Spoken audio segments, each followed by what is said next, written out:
Hello friends, welcome to the channel to the point. और आज यहाँ पर ये जनरल इंग्लिश का जो हमारा टॉपिक चल रहा है वन वर्ड सब्स्टिट्यूशन, ये उसी का नेक्स्ट पार्ट है, यानी कि सेकंड पार्ट है। तो आइए हम स्टार्ट करते हैं इसको।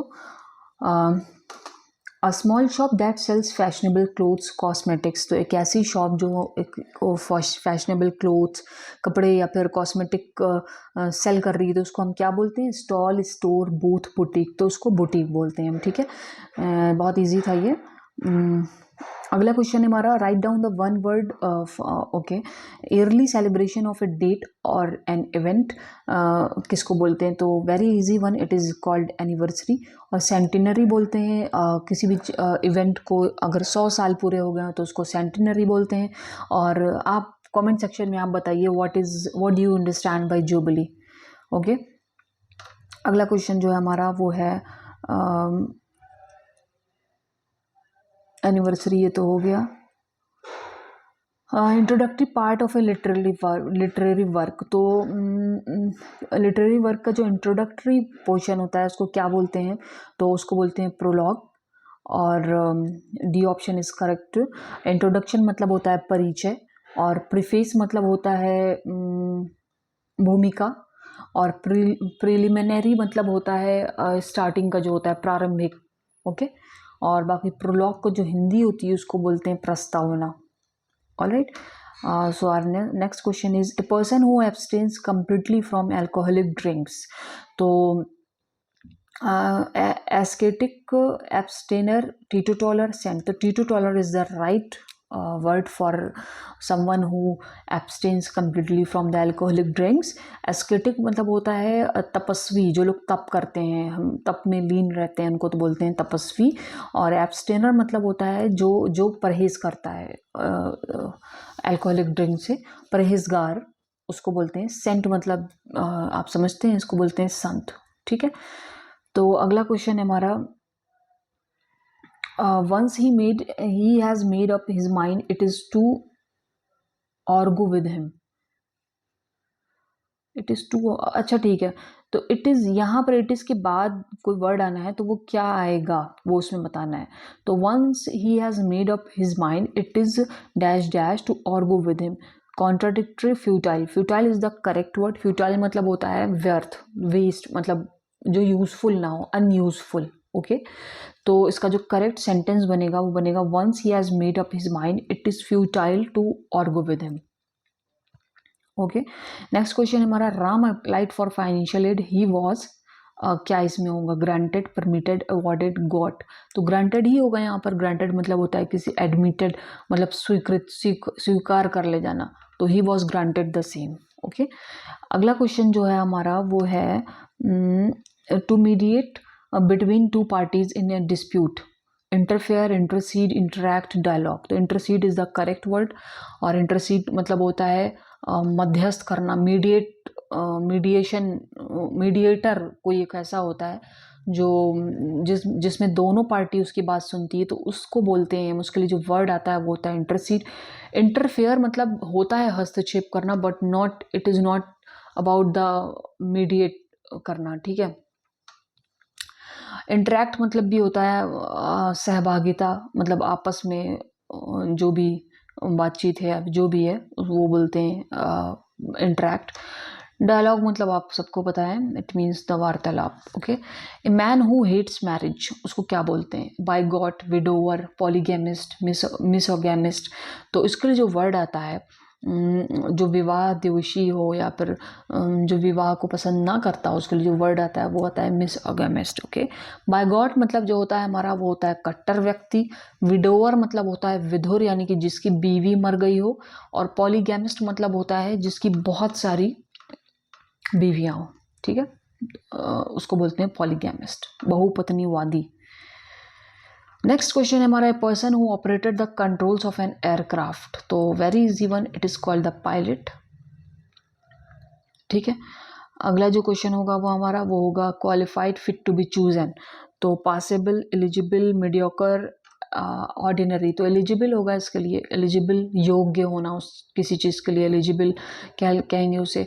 पासेबल मतलब ये होता है जो भी चलन में हो, जो चीज़ें प्रचलित, ओके। ऑर्डिनरी मतलब होता है साधारण, और मीडियोकर मतलब होता है, मीडियोकर मतलब भी साधारण ही होगा लेकिन मतलब काइंड ऑफ औसत दर्जे का, ठीक है। Amnesty, what do you understand by amnesty? तो एमनेस्टी मतलब होता है रिवॉल्ट नहीं, लॉलेसनेस नहीं, जनरल पार्डन, राज क्षमा, ठीक है।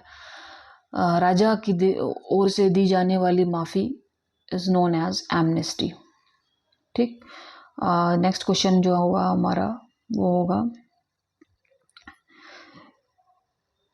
Kaleidoscope, okay. इसका मतलब क्या होता है? तो ये टेलीस्कोप ही है, समथिंग एक telescope with different lenses, D option with the correct one. बहुरूप, जिसमें बहुत सारी दिख जाएं, बहुरूप दर्शक, टेलीस्कोप विद डिफरेंट लेंसेज, ठीक। अगला क्वेश्चन है जो हमारा वो होगा ए लिक एंड ए प्रॉमिस। तो इसके लिए इसका क्या मतलब है? To do something quickly and carelessly, तो पहला ही ऑप्शन इज सही है। ए लिक एंड प्रॉमिस मतलब होता है लापरवाही के साथ कोई काम करना, ठीक है। अगला सेंटेंस हमारा इनडिफरेंट टू प्लेजर और पेन।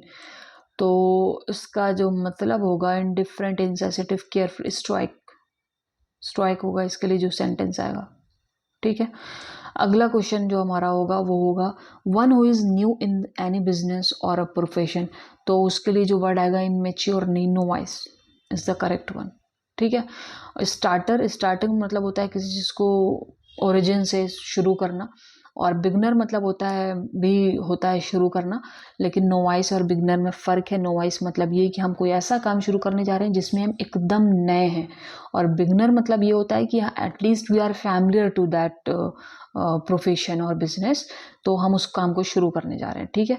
बिगनर के लिए एक और वर्ड आता है, please do remember this, neophyte, ठीक। नियोफाइट विल बी ये भी आ सकता है। अगला क्वेश्चन है poem written on the death of someone beloved and lost. तो किसी प्यारे के मरने पर जो पोएम लिखी जाती है उसको क्या बोलते हैं? एपिक नहीं, एलिगी, एलिगी उसको बोलते हैं। और एपिक मतलब क्या होता है? एपिक मतलब ये होता है कि ये भी एक पोएम होती है लेकिन लॉन्ग नैरेटिव पोएम होती है, और इसमें किसी जिसके लिए हम लिख रहे हैं उसके डीड्स को हम बताते हैं, ठीक है। सोनेट मतलब क्या होता है? A poem with 14 lines, 14 line अगर किसी पोएम में है तो उसको हम सोनेट बोलते हैं। ओड मतलब ये होता है कि poem that is written for a special occasion, ठीक है। तो किसी स्पेशल ओकेजन पे लिखा जाने वाली पोएम को ओड कहते हैं, ठीक है। अगला क्वेश्चन जो होगा हमारा होगा N expected stroke of good luck, ठीक है। तो उसके लिए जो वर्ड आएगा वो आएगा बून आएगा इसके लिए एक वर्ड। और फॉर्च्यून मतलब हमें पता ही है, किस्मत हो गया, डेस्टिनी हो गई, लक, ओके। विंडफॉल मतलब होता है जिसकी उम्मीद ना हो, अनएक्सपेक्टेड। और ब्रेक थ्रू मतलब ये होता है कि ये रुकावट, ऑब्स्टेकल, ठीक। अगला वर्ड है क्योर ऑफ ऑल डिजीजेस को क्या बोलते हैं? पेनिशिया, रामबाण इसको हिंदी में बोलते हैं, ठीक है। ये कई बार रिपीट हो चुका है। A person who can speak several languages, linguist, polyglot, literary, bilingual। तो polyglot is the correct word। बहुत से लोग इसको linguistic लगाएंगे लेकिन linguistic नहीं है ये, polyglot इसके लिए word आएगा। linguistic वो होता है person who studies language, जो study कर रहा है, ठीक है। स्टडीज और लैंग्वेजेस, इस लिंग्विस्ट को लिंग्विस्टिक्स भी बोलते हैं। और लिटरेरी मतलब होगा जो लिटरेचर से रिलेटेड हो, जो कुछ भी। बाइलिंगुअल मतलब होगा one who knows the two language, ठीक है। जो दो लैंग्वेज बोल रहा है उसको हम जो जानता है उसको हम बाइलिंगुअल बोलेंगे, ठीक है। जैसे आपका पेपर जो आएगा वो बाइलिंगुअल आएगा, हिंदी में भी आएगा, इंग्लिश में भी आएगा, तो वो बाइलिंगुअल पेपर हम उसको बोलते हैं, okay. Fictitious name assumed by writer for writing purposes, उसको क्या बोलते हैं? स्यूडोनिम पहला ऑप्शन ही हमारा सही होगा। और निकनेम समझ ही रहे हैं, टाइटल है कि सब समझ ही रहे हैं आपको। निकनेम के लिए एक और वर्ड आता है, याद रखेंगे, कॉग्नोमेन, ठीक है। ये भी वन वर्ड में आ सकता है। One who studies about insects, तो उसको क्या बोलेंगे? तो एंटोलॉजिस्ट, होरोलॉजिस्ट, आइकोनोक्लास्ट, तो एंटोमोलॉजिस्ट बोलेंगे उसको, ठीक। एंटोमोलॉजिस्ट, कीट विज्ञान शास्त्री। ओके अगला क्वेश्चन जो होगा हमारा वो होगा person who doesn't believe in the institution of marriage. अभी ही हमने पढ़ा था इसका, मिसोगैमिस्ट बोलते हैं उसको।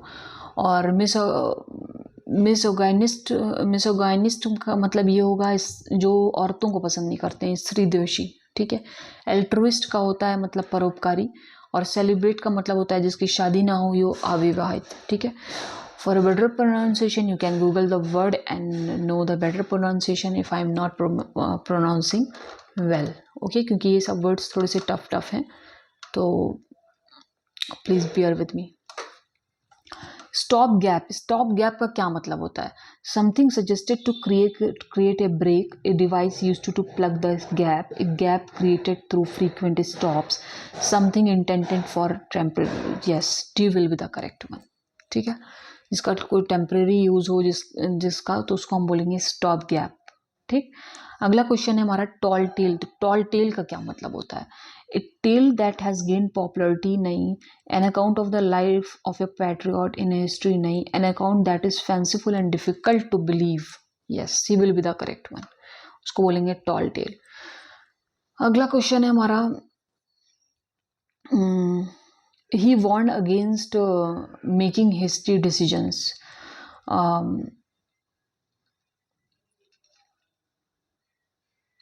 Something that is done secretly. hasty का मतलब बेसिकली इसमें बताना हुआ है, तो something that is done in a hurry।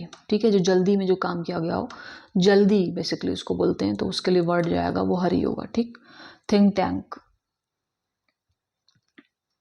Think tank के लिए कौन सा वर्ड आएगा? Government agencies vested with powers to oversee and assess policy measures. हाँ, यही सही होगा। लेकिन एक minute, a group of experts brought together to develop ideas on a particular subject to make suggestions for action. Nodal agency नहीं, oval glass नहीं, नहीं नहीं नहीं, B will be the correct one, not A. See it is very confusing, you know. Think tanks जो भी use हम सुनते हैं इसका आम दिनों में, वो अक्सर गवर्नमेंट ही से रिलेटेड ज़्यादातर आता है। तो लेकिन इसका जो मतलब होता है वो सिंपली एक ये होता है कि सलाह देने वाले लोग। ठीक है, सलाह देने वाला विशेषज्ञ। तो B tells the more accurate meaning of the think tank. Alright, तो ध्यान रखेंगे इन सब चीज़ों का। ब्रेन स्टॉर्मिंग का क्या? ए सेशन नहीं, ए कॉन्फेशन नहीं, an activity inside a classroom which morally breaks down the barrier between. नहीं नहीं नहीं नहीं, an activity in which a group of people meet to suggest a lot of topic for a possible development. Yes, brainstorming, D will be the correct. बुद्धिशीलता। ठीक है, कोई काम हमें करना है तो हमको पहले उसका ब्रेन स्टॉर्मिंग करना चाहिए। कोई भी हमें आंसर लिखना है, ऐसे लिखना है, तो first we will have to brainstorm कि क्या क्या इसका हो सकता है, डायमेंशन क्या क्या इसका, प्रोज है क्या, कौन सा इसका। So that is all you know called the brain storming. Right. An old unmarried women, तो उसके लिए जो वर्ड आएगा वो आएगा स्पिंस्टर। स्पिंस्टर। ठीक है। वर्जिन मतलब होता है कुमारी, मतलब जिसको छुआ ना गया हो कभी, को अछूता। शैपरन का मतलब होता है संरक्षिका। ठीक है। और मेड मतलब आपको पता है, ये नौकरानी इसका मतलब होता है। अगला वर्ड है हमारा मेडिसिन यूज्ड अगेंस्ट पॉइजन। तो पॉइजन के अगेंस्ट जो मेडिसिन यूज होती है उसको क्या बोलते हैं? तो antiseptic, antimony, antipode, antidote. Antidote will be the correct one. Antiseptic मतलब ये होता है कि जो मतलब बैक्टीरिया के अगेंस्ट जो होता है, एंटी रोगाणु रोधक जो होता है उसको बोलते हैं। एंटीमनी को सुरमा बोलते हैं, आंखों में लगाने वाला का सुरमा। देखिए ये बस कंफ्यूजिंग वर्ड दिए हुए हैं एंटी एंटी एंटी करके, बाकी इसका कहीं दूर दूर से कोई नाता नहीं है। एंटीपोड का मतलब ये होता है, ये चर्च से रिलेटेड है, तो उसमें जो पोप्स होते हैं ना, उनका जो कॉम्पिटिटर होता है उसको बोलते हैं एंटीपोड। ओके। अगला क्वेश्चन है हमारा हुडलम। हुडलम का क्या वर्ड मीनिंग होता है?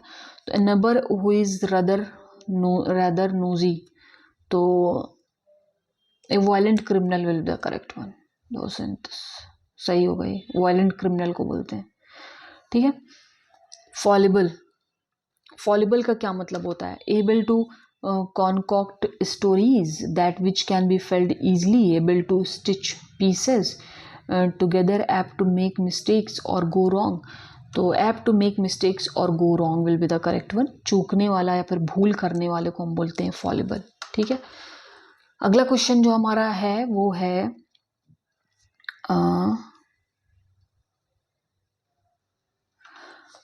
द स्कूल और college in which one has been educated,